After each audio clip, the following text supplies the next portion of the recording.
bienvenue dans ce nouveau café du matin. Merci infiniment d'être là aujourd'hui.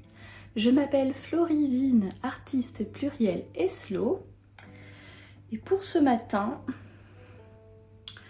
j'ai un thé fumé qui vient d'Inde et que j'ai acheté chez les Thés sur Terre, qui est un sommelier du thé qui se situe à Lyon et qui a aussi un site internet si jamais vous n'êtes pas en région lyonnaise. Dans une tasse achetée à la Couvertoirade dans le Larzac si ça vous intéresse, et avec des pivoines en guise de bouquet de la semaine, comme ça vous avez tout. Déjà un petit mot de remerciement, vous avez apparemment beaucoup apprécié ce nouveau format des cafés du matin, donc merci beaucoup pour votre enthousiasme. Je reviens avec un nouveau café du matin pour votre inspiration créative et sereine de la semaine, parce que j'ai des choses à vous raconter qui se sont passées cette semaine. Et ça me paraissait important de vous parler de la notion de l'identité qu'on se donne à soi, les mots qu'on utilise pour se qualifier soi-même et à quel point c'est important de reprendre la souveraineté là-dessus et de les choisir et de se donner à soi-même une légitimité. Alors il y a deux raisons pour lesquelles j'ai voulu vous parler de ça cette semaine. La première raison, c'est que j'ai reçu le courrier de l'URSSAF qui confirme la radiation de ma micro-entreprise de conseil en communication. Donc ça a été un grand moment pour moi, puisque ça a été un peu une sorte de confirmation que mon activité de communication s'arrête pour l'instant et que je me consacre à 100% à mes activités artistiques. Donc j'ai été très touchée quand j'ai reçu cette lettre, même si c'est une lettre très administrative qui confirme simplement que ma micro-entreprise cesse son activité au 31 décembre 2023. Mais j'ai eu l'impression que quelque chose changeait dans mon identité professionnelle, que ça y est, je pouvais muer et laisser derrière moi la peau de la chargée de communication que j'étais jusqu'à la fin de l'année dernière. Ce qui m'a fait réfléchir à cette notion d'identité qu'on se donne justement parce que je me qualifie moi-même d'artiste indépendante, d'artiste professionnelle depuis 2019. Donc comment ça se fait que le fait de cesser mon activité de communication changerait quoi que ce soit? Une deuxième chose qui s'est passée il y a quelques semaines, c'est que j'ai fait un dossier administratif pour quelque chose de personnel en 2024, donc après la cessation de mon activité de communication, dans laquelle on me demandait de remplir ma profession. Vous savez, certains dossiers demandent de rentrer la profession de la personne. Et pour la première fois de ma vie, dans la case profession, j'ai marqué artiste. Et c'est marrant parce que d'ailleurs la secrétaire m'a demandé ce que je faisais comme type d'art et tout, c'était trop bien. Et ça aussi c'est quelque chose qui m'a beaucoup... je me suis rendu compte que c'est la première fois que j'osais mettre mon identité d'artiste devant le reste, devant l'identité de la chargée de communication. Même si vous avez écouté la 200e émission en podcast ou si vous avez regardé la discussion autour d'un thé qui correspond, qui est sorti également sur YouTube, il y a 8 ans de parcours depuis mon burn-out et ça fait plusieurs années que je me qualifie d'artiste, etc. Mais j'ai trouvé ça intéressant de constater qu'il a fallu que je prenne la décision de cesser mon activité à côté, mon activité de communication, pour me qualifier d'artiste. Alors qu'en réalité, l'identité qu'on se donne, comment on choisit de se présenter au monde, c'est quelque chose qui est tout à fait personnel. Moi, ça fait des années que je me présente en podcast, en vidéo, sur mon site, en tant qu'artiste indépendante, en tant qu'artiste pluriel. Lorsque je vais en soirée, que je discute avec des gens que je connais pas, etc. Au fil des années, j'ai appris petit à petit à oser me qualifier d'artiste avant tout le reste. Dire bah voilà, je suis artiste indépendante et je continue quelques missions de com en parallèle pour pouvoir payer les factures.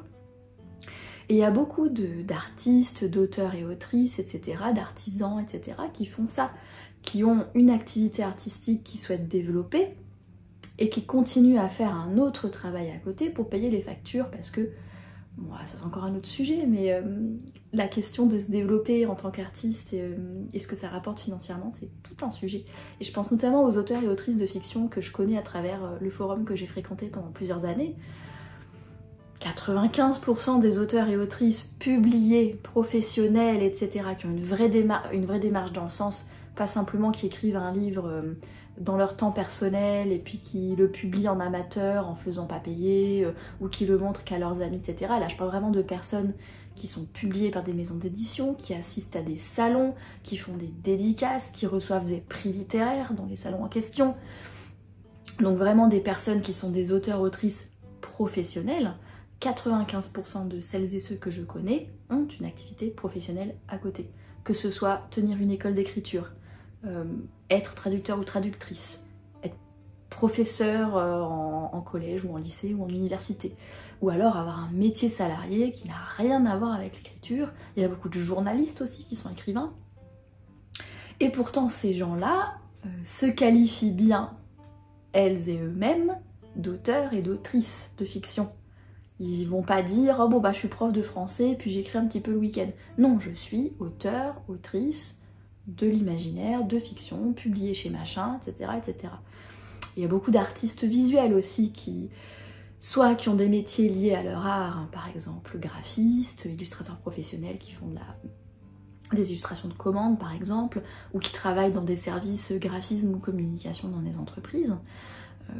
Ou bien qui ont un boulot, je me rappelle de Carolina Arevalo, si vous la connaissez pas, c'est une artiste qui m'inspire énormément, qui a une chaîne YouTube qui s'appelle Caro Arevalo si vous voulez aller voir, et maintenant elle est artiste à temps plein, mais si vous regardez l'historique de ses vidéos, elle a été barista pendant un certain temps à Brooklyn, elle habitait à New York, et elle faisait son art en journée, et elle allait servir des verres le soir dans un bar, et pourtant elle se qualifiait elle-même d'artiste et pas de barista.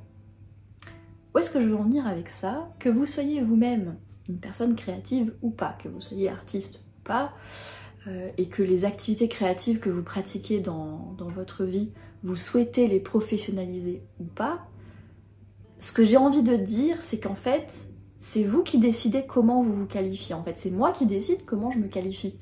Et quelque part, je me suis rendu compte avec ce qui s'est passé, les 2 anecdotes dont je vous ai parlé en début de capsule, là,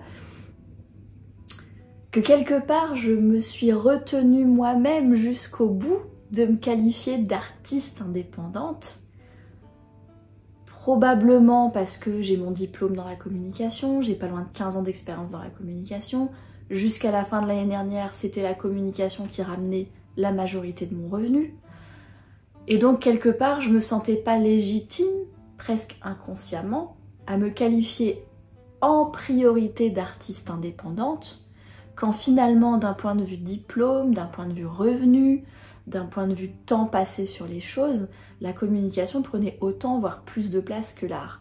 Et en fait, ce que j'ai envie de vous inviter à faire cette semaine, aujourd'hui, la graine que j'ai envie de planter avec ce café du matin, c'est que toutes ces considérations-là ne veulent rien dire en fait. Vous n'avez pas besoin d'être publié à compte d'éditeur et d'avoir la légitimité d'un éditeur professionnel pour vous qualifier d'auteur ou d'autrice, d'écrivain, d'écrivaine si vous écrivez. Il suffit simplement que vous écriviez. Si vous prenez du temps pour écrire dans votre quotidien, régulièrement, ou même irrégulièrement, peu importe, si vous écrivez et que vous choisissez de vous qualifier d'écrivain ou d'écrivaine, alors vous avez la légitimité, vous avez le droit de le faire.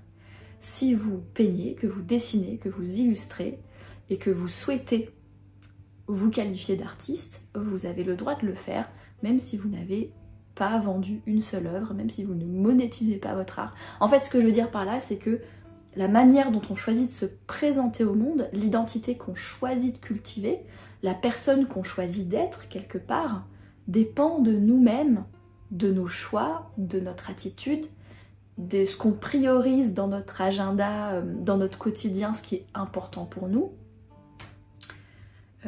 Et ce n'est pas du tout contingent à une légitimité qui serait apportée par l'extérieur, par un salaire, par un employeur, par un certain nombre de ventes, par... Non, il y a... En fait, la seule permission dont nous avons besoin pour nous qualifier de qui nous souhaitons, c'est la nôtre.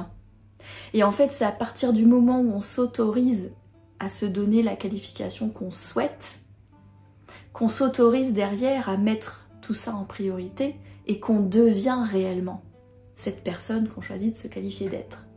Mais pour ça, en fait, ça commence par soi-même, ça commence par s'autoriser à s'identifier de cette manière-là, se présenter de cette manière-là.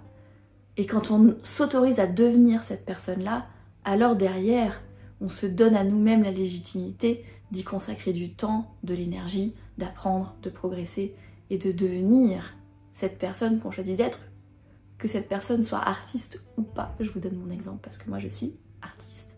Voilà, je vous laisse avec cette idée de vous autoriser, de vous donner la permission d'être qui vous souhaitez être et que c'est le premier pas pour le devenir. J'espère que ce café du matin vous a plu. N'oubliez pas que c'est un contenu entièrement gratuit que je produis sur mon temps et mes deniers personnels et je tiens à ce que ça reste autant que possible selon la plateforme si elle le permet sans pub. N'hésitez pas à aller voir ma page Patreon, patreon.com/FlorieTaylor si vous souhaitez soutenir cette démarche pour le prix d'un café. En attendant, je vous remercie infiniment d'avoir consulté ce contenu jusqu'au bout. Je vous souhaite une belle journée, une excellente soirée et à la prochaine.